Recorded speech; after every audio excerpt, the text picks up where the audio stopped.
Hello there, children of the Force. I am Master Trophic. I have come to thee with a cinematic battle of East versus West.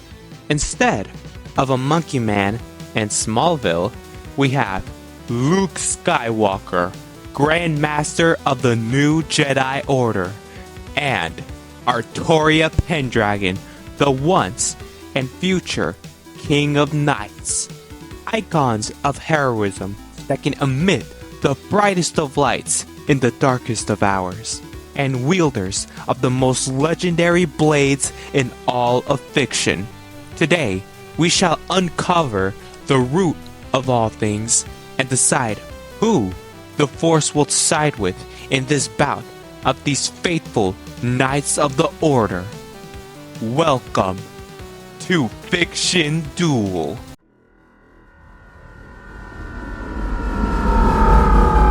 Of course, I'm a gentleman at heart, so ladies first, I presume. For clarity, I will only focus on the classic Artoria Pendragon we are most familiar with, so you won't be seeing comparisons between Caster Artoria or Lancer Artoria. However, I will be using feats from other stories and works if it's related to the Saber Artoria we know of.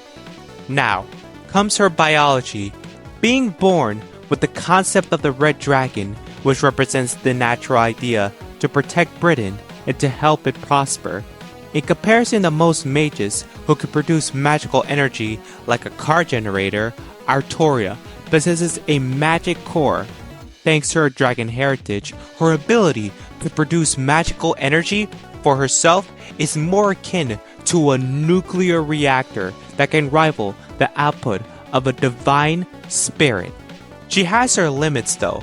Being a heroic spirit, she needs a master to act as an anchor of sorts and continuously provide her with magical energy to remain in the physical world. As for her servant physiology specifically, heroic spirits are not truly organic, and their bodies are composed of a spirit core and ether, the fifth imaginary factor, an artificial form of magical energy that allows formless spirits like Artoria to take form. This is relevant because this is what allows heroic spirits to become living concepts and divine mysteries. Bear with me for a minute because I'm about to drop some Nasu lore.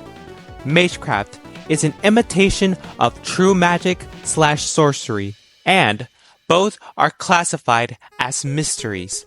Mystery is the foundation of all supernatural phenomena, which is just an aspect of the root of Akasha. To summarize the root, it is a metaphysical plane of reality from which all origins and concepts derive. It is where all that ever was came from and will return to eventually, and is the ultimate end goal for most magus to reach in their lifetimes. This is relevant because it means that physical attacks that are not imbued with magecraft or mystery of any kind will be completely ineffective towards Artoria. Servants can also enter their spirit forms, which makes them invisible / intangible, possess non-physical interaction, affects souls, and even supernatural luck if it is B rank or higher, which can change one's fate to the extent of warping reality. Now would be a perfect segue towards another advantage to her dragon blood, her magic resistance. Being a Saber class servant, this skill allows her to nullify A rank or below sorcery completely, even that which is from the Age of Gods. We also have her Mana Burst, which allows her to fortify her body temporarily with magical energy to provide short instances of enhanced speed and attack strength. We have her riding skill that allows riding any vehicle or animal mount that is not of mystery. Charisma provides her with emotional manipulation to naturally lead and inspire an army, and arguably her greatest personal skill is her instinct skill, which allows her to take the best course of action in a battle. Treat it as a sixth sense or a form of precognition. Now, onto the pinnacle of a heroic spirit's legend, their noble phantasms. Her go-to is her invisible air. It allows Artoria to cloak her sword for it to become invisible to the naked eye. She can also utilize the wind for pressurized air cannons, spawn miniature twisters, and release air all at once as an AoE attack. Of course, we cannot talk about King Arthur without mentioning her legendary blade Excalibur. Created by the fairies and given to her by the Lady of the Lake Vivian, Excalibur is a divine construct forged by the planet to defend it from vile threats to humanity. It converts the magical energy within the user's body and emits it into a powerful wave of light that can disintegrate anything in its wake.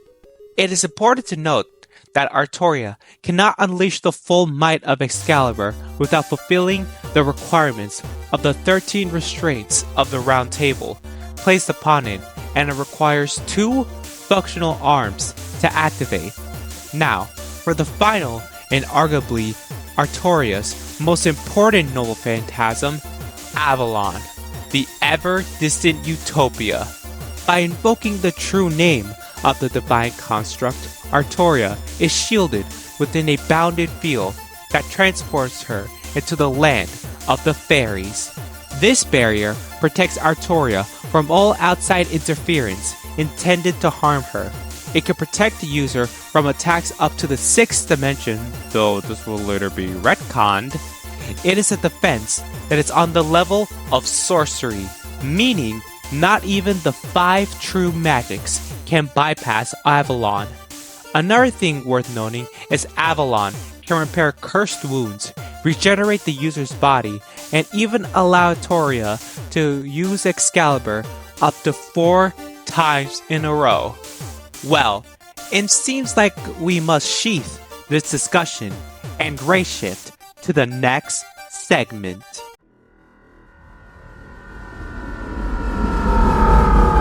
The Force is a form of metaphysical and ubiquitous power that exists within all living beings and binds the galaxy together.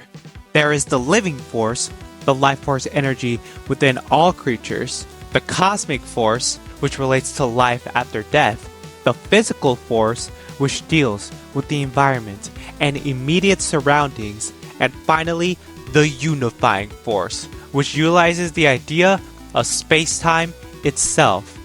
From the Force, there are 3 branches of Force powers.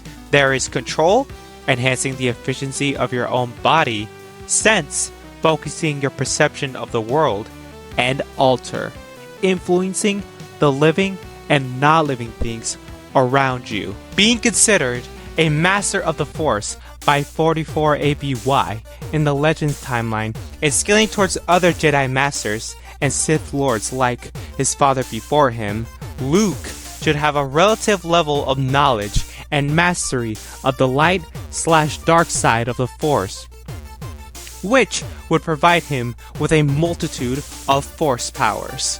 There are powers like Force Valor, which increases power and strength, Force Speed, and Force Jump for improved agility. Those techniques I mentioned only scratch the surface of what the Force is capable of. You have your classic Jedi mind trick that can emotionally suggest the target, and Force Illusion that can project an image in the target's mind within proximity. Honestly, I can be here all day listing Force abilities, so how about we move on into awareness and Force-based attacks. With enough concentration, Jedi can search their surroundings with Force Track, pinpoint/exploit enemy weaknesses with Shatterpoint perception, and see glimpses of the future with precognition. Of course, with the Force application you're most familiar with being telekinesis that can open the door for powers like Force Push, Force Barrier, and even Force Choke. There have even been cases where Force users can crush internal organs with enough visualization. Now, for the more esoteric arts only someone like Luke would use, there is Full Space, which allows a user to transport items and even himself to whatever location he desires, Mind Walk, which can enter the realm beyond shadows, and Electric Judgment that can stun even the strongest of Force users. However, none of these come close to the power provided by the state known as the Oneness. A state of being that only select Force users have achieved. It is when the user has perfect sync with their existence and achieves unity with the Force itself. To achieve oneness, the user has to be in a desperate situation, surrender oneself to the Force, and have a great understanding of the Force itself. Luke was the only recorded person to achieve oneness, a record-breaking 3 times. This allowed him to access a technique dubbed Golden Flash, which can instantly disintegrate targets in an instant. As for lightsaber combat, he is adept with using single blade or even dual blade styles. As expected, he has mastered all 7 lightsaber forms: the basic Shiyo, the fluid Makashi, the defensive Soresu, the swift Ataru, the offensive Jiemso, the balanced Niman, and the vicious Vapar. All of these lightsaber arts under Luke's lightsaber hilt will leave even a battle master jealous. Now, we must make way and jump into hyperspace.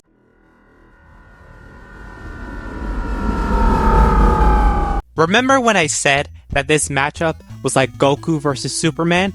Well, what if I told you these combatants actually could defeat these two under the right circumstances? Of course, we have mentioned island to country busting feats from my How Strong is Ren Tosaka video. This would be a severe lowball considering Artoria's feats across the Fate franchise. First up, we have the upscale from Reality Marvel users like Archer Emiya's Unlimited Blade Works, which is described as an infinite universe. Already granting Artoria universal plus scaling, we shall march forward to the feats and statements from Artoria presented by Fate Extella. The Moon Cell summoned Artoria as a top servant who could contend and even defeat Altera, aka the White Titan Safar. Safar was capable of destroying the Moon Cell in its entirety. Just to specify how impressive this scaling is, the Moon Cell is an alien supercomputer that contains multiple universe-sized reality marvels, infinite possibilities, and an 8-dimensional barrier that protects the Moon Cell's inner core. Now, it may seem outlandish that these feats scale to Artoria, but one thing to keep in mind is that the Moon Cell is a perfect digital copy of planet Earth and its recorded human history. The Earth itself contains multiple textures, which are just multiple layers of reality that are also infinite in size. BB even stated that anything that would affect the Moon Cell could ultimately reflect what would happen to Earth. This means the Moon Cell should be 8th dimensional in scope while also including the inner core, which is stated to exist in a higher dimension, making it up to 9th dimensional, including the far side of the moon in the equation, which contains the imaginary number space. Imaginary numbers is stated to exist in a higher dimension and is undetectable to the currently existing laws of physics. Now, this could just make the Moon Cell 10th dimensional. However, number space is stated to contain all possibilities and all coordinates, which is a direct reference to the philosophical idea of logical space. To keep this above average length segment short, logical space encompasses all possibilities that adhere to the laws of thought based on metaphysical archetypes. This is evident since Scotty compared imaginary number space to primordial chaos, which predates the world itself as its grandmother, and which dualistic concepts derived from, potentially putting Excalibur at outer-versal to even transcendental tiers of power. For more conservative estimates, the White Titan was stated to eliminate most divine entities during the Age of Gods. Divine spirits are stated to be on another level of power in comparison to regular servants, and exist in higher dimensions, making Artoria Pendragon consistently complex multiversal with 8th to 9th dimensionality, while being 11th dimensional with Excalibur at hand.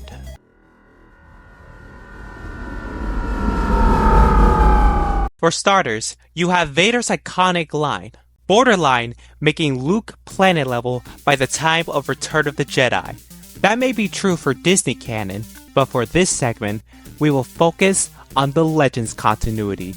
We have feats of ancient Sith in the past, Naga Shadow being able to induce supernovas that could destroy entire star systems, and recreating the ritual of Anathema would reach a galactic scale. This is supported by the fact that the Valley of the Jedi works as a nexus of sorts, and the power within it could destroy star systems with a whisper, easily putting Luke in the stellar ranges of power. We could go even higher and reach the universal ranges of power, as Dooku in the Revenge of the Sith novelization was drawing upon the dark side of the Force on a universal scale. Later, in 10 ABY, Luke Skywalker would face off against a revived Palpatine, a version of Sidious who could conjure one of the most powerful dark side techniques one could ever muster, that being Force Storms. Force Storms have been described as hyperspace wormholes that could tear away the fabric of space-time itself. Just to clarify the amount of force this would take, hyperspace has been stated to exist in a higher dimensional universe, above real space that makes up the Star Wars galaxy, making hyperspace 5th dimensional. One could also argue 6th dimensional, considering hyperspace is stated to have a temporal dimension. We could extend the dimensionality of hyperspace with the inclusion of other space. Other space is stated to exist above real space and is considered to exist within hyperspace or separate from hyperspace.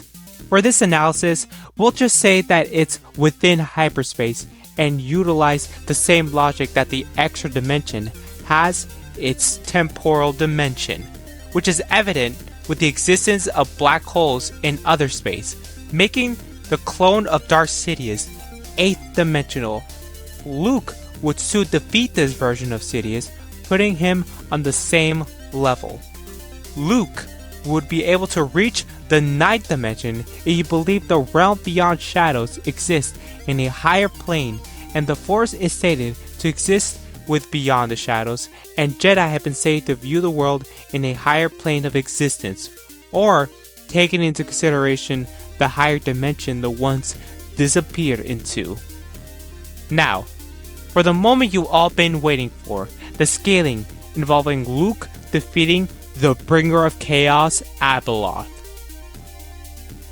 Abeloth was stated to be at least 12 times stronger than Grandmaster Luke, since Abeloth drank from the font of power and bathed in the pool of knowledge. She should have somewhat scale to the Mortis gods. The Celestials can manipulate the landscape of Mortis, which transcends the rules of space-time and serves as a conduit for the Force itself, making the ones outer-versal, and Abeloth low outer-versals, since she was still considered weaker in comparison to the ones. Now, even with this statement, Luke should still be relative to the likes of Abeloth, since he was able to damage one of her avatars with his Force Blast. I shall continue to go more into detail later on in this archive, as we must continue.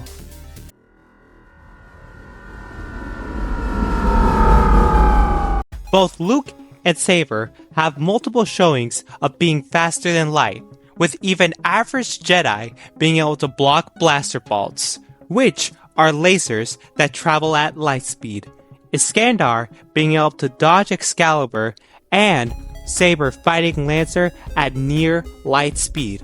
Of course, this matchup wouldn't be nearly as legendary if our characters couldn't reach immeasurable amounts of speed.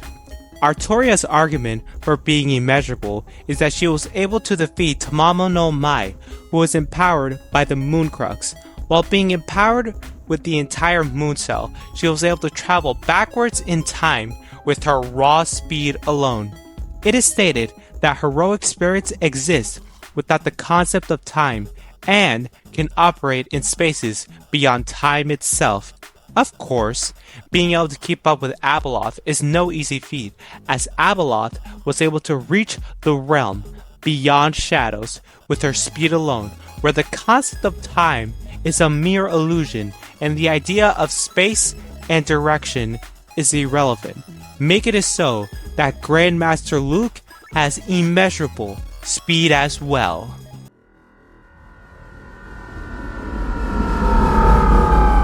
As for skill, both characters are master swordsmen and scale to other characters in their verses with elite martial skills.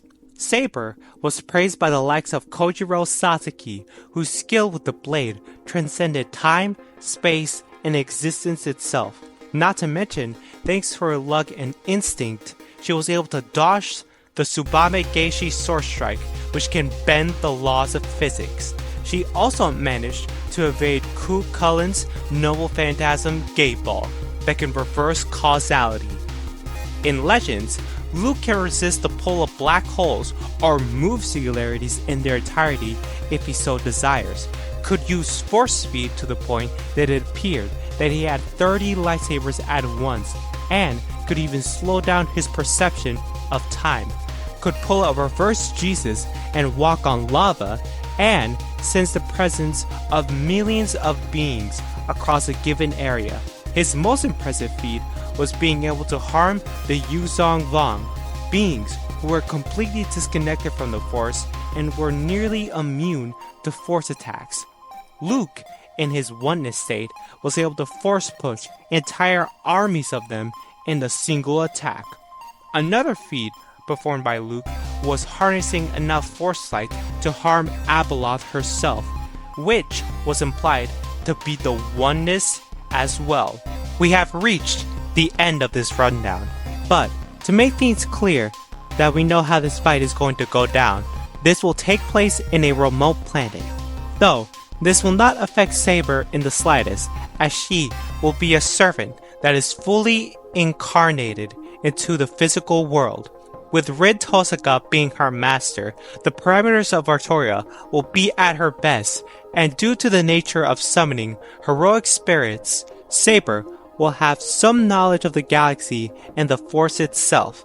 Now, that has gotten out of the way, we shall see who will claim the promised victory as the Grandmaster faces off against the King of Knights. 3, 2, 1. Fight! From a certain point of view, it seemed like Artoria would claim victory in this battle of attribution. Artoria, at her best, would be stronger than Luke in terms of attack potency with the highest interpretation of Excalibur's power. Besides, Avalon, in comparison, provided Artoria with a superior defense and plenty of time for her to recuperate herself. Not to mention, being in the Saber class, Artoria's magical resistance could prove to be detrimental to the most of Luke's Force techniques. The key word being most. As Artoria only possessed a resistance, no outright immunity towards magic, or in this case, Luke's Force attacks. Since the root of Akasha and the Force are similar, both encompass energy across all of existence, are metaphysical, and completely transcend all concepts, including space and time. The reason why this is important is because of how mystery works, which are tied directly to the root, that the greater mystery will eventually overpower the weaker mystery over time. Luke, with his feats against Abeloth, even with just dealing with one of her avatars, would easily put him in the hyperversal tier of power, which would dwarf a conservative version of Artoria's power. If we were to take a dozen times statement in the Fate of the Jedi book, Luke, with his mastery of the Force, would have a superior arsenal of techniques to use for himself to best Artoria. He would have superior mobility thanks to full space and force flight, and could easily match most of Artoria's skills, plus keeping her at a long range. They both had precognition, manipulated arrays of kinetic forces, and matched each other physically with Artoria's mana burst and Luke's force valor. One scenario I could imagine Luke winning is utilizing Shatterpoint to realize Artoria's weakness being her spirit core and reading her intentions with telepathy. Using this to cast force illusions on Artoria and exploit her psyche. Now, the answer you have all been craving could be a theoretically unrestrained Excalibur overcome Luke's oneness state. Well, surprisingly no. Since if we were to give Luke the highest interpretation of the oneness, look no further than Jason Solo in the Unifying Force novel. When Jason, in quote, achieved total oneness, he was described in a quote to be the most powerful manifestation of the Force itself, possibly scaling him to the Force itself, as the true essence of the Force is in the tier of boundless. This is supported by the multiple statements of the Force being beyond comprehension and having total ineffability, above linguistic description even, making it so that Luke, in all might, experience, and versatility, would force crush Artoria in Avalon, granting peace to the galaxy, as Luke is crowned the winner of this fiction duel. Woo! That video was a doozy, wasn't it? Someone's gonna be butthurt in the comments, I can guarantee that. Well, not as butthurt as fans were about the sequels. Or the fact that we're never gonna get a Fate route. Anyways, that's all for today's video, homies. I hope you enjoyed this chosen installment of Fiction Duel for the celebration of National Star Wars Day. Please, don't forget to subscribe, like the video, turn on notifications, and most importantly, donate to my Cash App because your boy could use the money these days. Until then, see you next time, keep on creating, and may the Force be with you.